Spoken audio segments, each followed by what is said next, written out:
चालू कर दीजिए। अरे तो लेंगे कहाँ से सीधा हो जाएगा तो। चलिए रेडी 1 2 3। सबसे पहले तो आज इस शुभ दीपावली के दिन पर आप सभी को, आपके परिजनों को, झारखंड के नागरिकों को, देश के नागरिकों को दीपावली की बहुत सारी शुभकामनाएं। आज 20 नवंबर त्योहारों के वजह से भी महत्वपूर्ण है और बिहार में चल रहे चुनावों के वजह से भी महत्वपूर्ण है। बिहार में नामांकन की जो अंतिम तिथि थी वो अभी से थोड़ी देर पहले यानी 3 बजे समाप्त हो चुकी है। बिहार में चुनाव लड़ने वाले दलों की नामांकन की स्थिति लगभग स्पष्ट हो चुकी है। बहुत ही अफसोस के साथ झारखंड मुक्ति मोर्चा यह कहने को बाध्य है कि झारखंड मुक्ति मोर्चा बिहार विधानसभा के चुनावों में इस बार पार्टिसिपेंट नहीं है। हम चुनाव नहीं लड़ रहे हैं। ज़ाहिरा तौर पर एक राजनीतिक दल जो पड़ोसी राज्य में चुनाव नहीं लड़ रहा है तो इसके पीछे बहुत महत्वपूर्ण कारण होंगे, बहुत सी बातें होंगी। तो मैं आपसे यही कहना चाहूँगा कि बिहार के गठबंधन के अगुआ राजनीतिक दल की राजनीतिक धूर्तता ने झारखंड मुक्ति मोर्चा को यह नुकसान पहुंचाया। झारखंड मुक्ति मोर्चा के बिहार में चुनाव लड़ने की आकांक्षाओं पर पानी फेरा और बिहार प्रदेश में झारखंड मुक्ति मोर्चा के नेतृत्व में अपने लिए बेहतरी तलाशने वाली जनता के लिए भी एक धोखा किया। हम इस बात से बहुत आहत हैं कि राष्ट्रीय जनता दल के नेतृत्व ने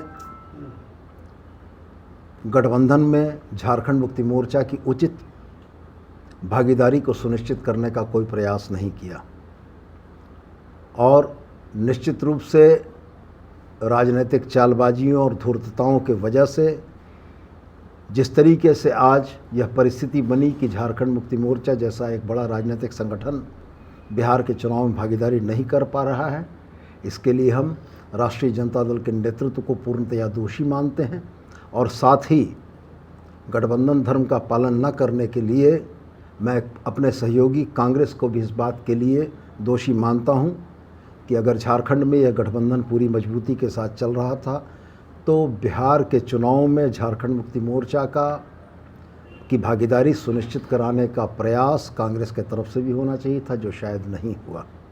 और निश्चित रूप से चुनाव परिणाम क्या आएंगे ये तो भविष्य के गर्त में है, लेकिन जिस बिहार विधानसभा के चुनाव में झारखंड मुक्ति मोर्चा इंडिया गठबंधन का, महागठबंधन का एक मजबूत हिस्सा बनकर एक बेहतरीन परफॉर्मेंस कर सकता था, उसको राजनीतिक षड्यंत्रों के तहत इससे वंचित किया गया है और हम इसकी भर्त्सना करते हैं। बिहार में आप चुनाव लड़ेंगे या नहीं लड़ेंगे? जेएमएम लड़ेगी या नहीं?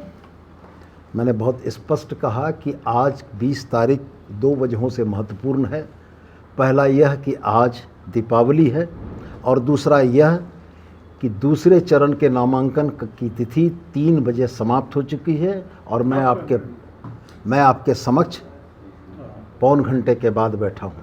जब नामांकन की तिथि समाप्त हो गई तो ये बहुत स्पष्ट है कि बिहार विधानसभा के चुनाव में झारखंड मुक्ति मोर्चा पार्टिसिपेंट नहीं है। कांग्रेस झारखंड में इसका क्या असर पड़ेगा? गठबंधन झारखंड में क्या इसका प्रभाव पड़ेगा?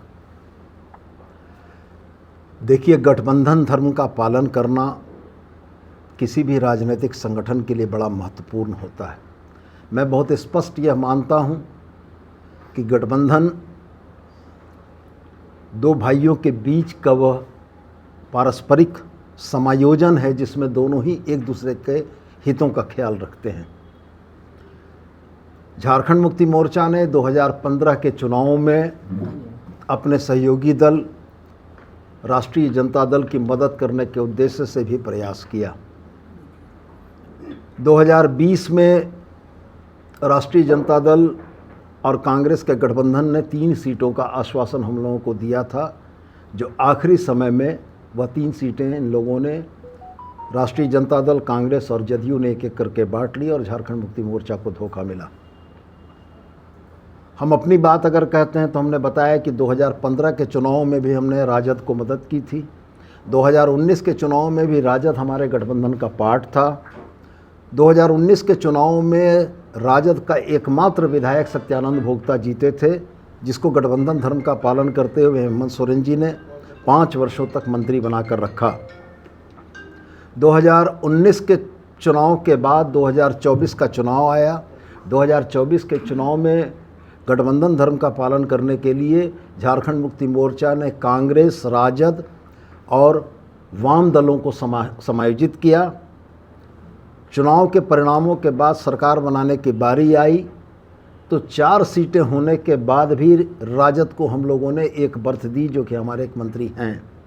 मैं ये बातें तमाम इसलिए आपको दोहरा रहा हूँ कि झारखंड मुक्ति मोर्चा ने बड़ी सदाशयता के साथ गठबंधन धर्म का पालन किया। इसके बदले बिहार की राजनीति में 2025 में जो धोखा हम लोगों को मिला है, ये निश्चित रूप से झारखंडी भावना को आहत करने वाला है। और मैं आपके सामने बड़े स्पष्ट रूप से यह कहता हूँ कि झारखंडी चेतना को दिया हुआ धोखा झारखंड की मानसिकता और झारखंड के लोग नहीं भूलते हैं।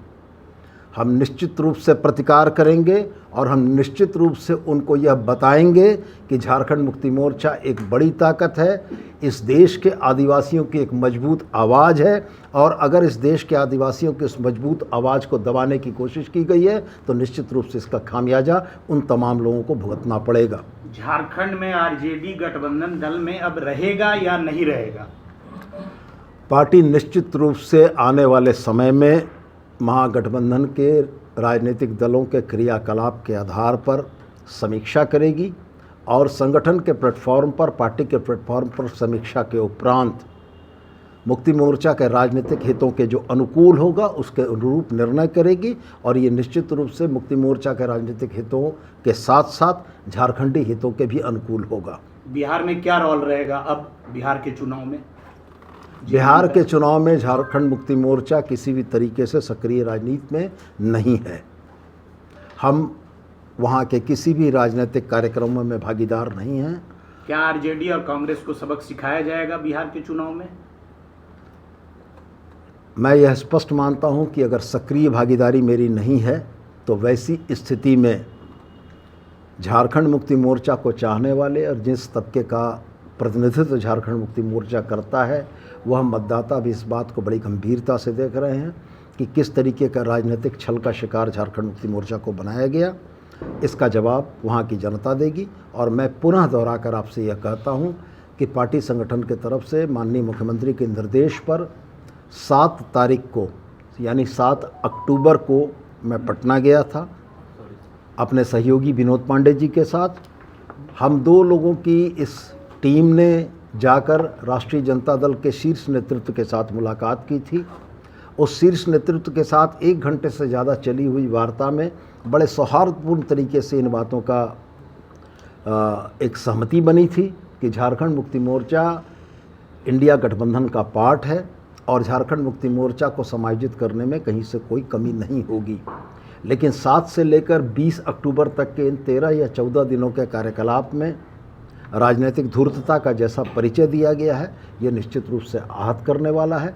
और हम इस बात को भी कतई नहीं भूले हैं कि राहुल गांधी जी, तेजस्वी जी की इस यात्रा के समापन में मनोहार और इसरार करके हेमंत सोरेन जी को बुलाया गया था और हेमंत सोरेन जी इंडिया गठबंधन के पार्ट होने के वजह से वहाँ गए थे। और अगर अभी बदले हुए क्रम में, बदली हुई परिस्थितियों में इस तरीके का बर्ताव हुआ है तो निश्चित रूप से इसका फलाफल उन तमाम ताकतों को भी भुगतना पड़ेगा जिन लोगों ने झारखंड मुक्ति मोर्चा के आत्मसम्मान को आहत किया है। बातचीत में आखिर ब्रेक कहाँ लगा? मैंने बहुत स्पष्ट आपसे कहा कि यह राजनीतिक धूर्तता थी।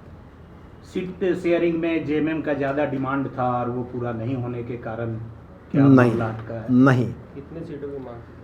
वास्तव में परिस्थितियां यही बनी थीं कि तेजस्वी जी ने मुझसे पूछा कि आपके पास किन सीटों पर लड़ने का विचार है। हमने बहुत स्पष्ट उनसे कहा कि विगत 3 चुनावों से झारखंड मुक्ति मोर्चा ने बिहार में चुनाव नहीं लड़ा है। 2015 के चुनाव में राजद को मदद पहुंचाने के उद्देश्य से राजद के द्वारा बताई गई सीटों पर हम लोगों ने कैंडिडेट उतारे थे।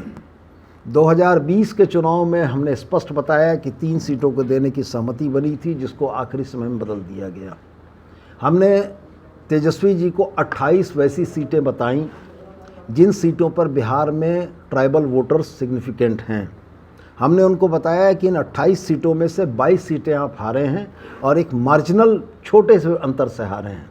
हम लोगों ने उनको यह समझाया था कि झारखंड मुक्ति मोर्चा आपके गठबंधन का जब यहाँ पार्ट होगा तो वैसी स्थिति में जो एसटी मतदाताओं का रुझान एनडीए की तरफ है उसको हम लोग इंडिया गठबंधन की तरफ लाने में कामयाब होंगे और निश्चित रूप से सीटों के कन्वर्जन में झारखंड मुक्ति मोर्चा की एक बड़ी भूमिका होगी।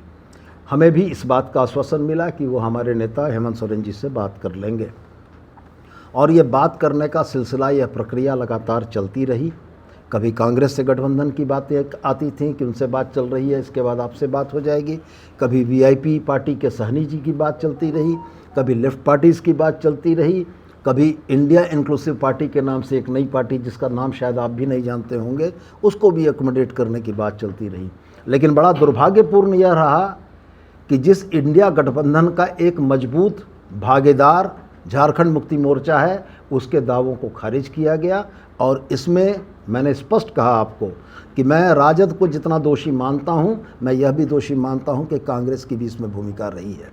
कांग्रेस को भी निश्चित रूप से अपने इंडिया गठबंधन के एक मजबूत साझेदार के हितों की संरक्षा के लिए बात करनी चाहिए थी, मध्यस्थता करनी चाहिए थी। चूँकि मुझको वो दिन याद है 2024 के चुनाव में झारखंड मुक्ति मोर्चा ने झारखंड में बड़े भाई की भूमिका निभाते हुए कांग्रेस को, राजद को, वाम तमाम दलों को हम लोगों ने अपनी भी सीटें देकर एडजस्ट किया है।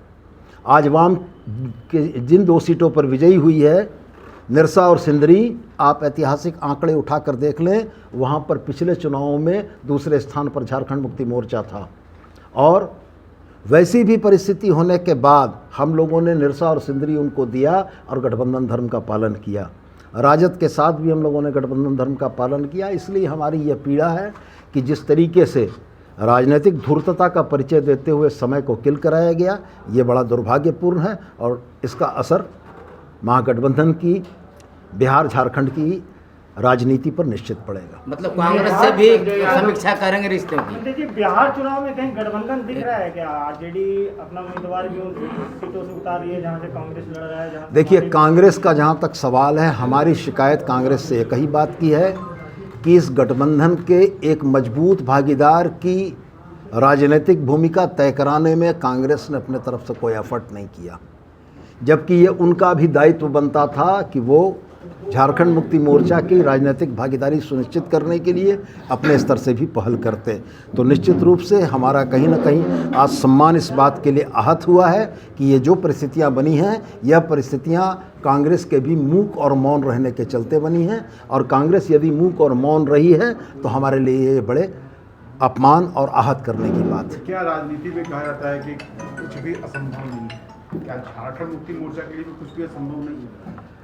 मैं फ़िलहाल उन बातों पर नहीं जाना चाहूँगा, लेकिन मैं स्पष्ट रूप से यह ज़रूर कहूँगा कि महागठबंधन का गठन, इंडिया ब्लॉक के गठन में झारखंड मुक्ति मोर्चा एक बड़ा मजबूत साझेदार रहा है और अभी तक की परिस्थितियां हमें इसी रास्ते पर ले जा रही हैं। लेकिन अगर राजनीतिक परिस्थितियां झारखंड मुक्ति मोर्चा और झारखंडियों के हितों के विरुद्ध होगी तो पार्टी और भी कोई निर्णय ले सकती है। माननीय मंत्री महोदय, आपके मंत्रिमंडल में संजय यादव मंत्री हैं, तो ये मान लिया जाए कि आप उनका मंत्रिमंडल से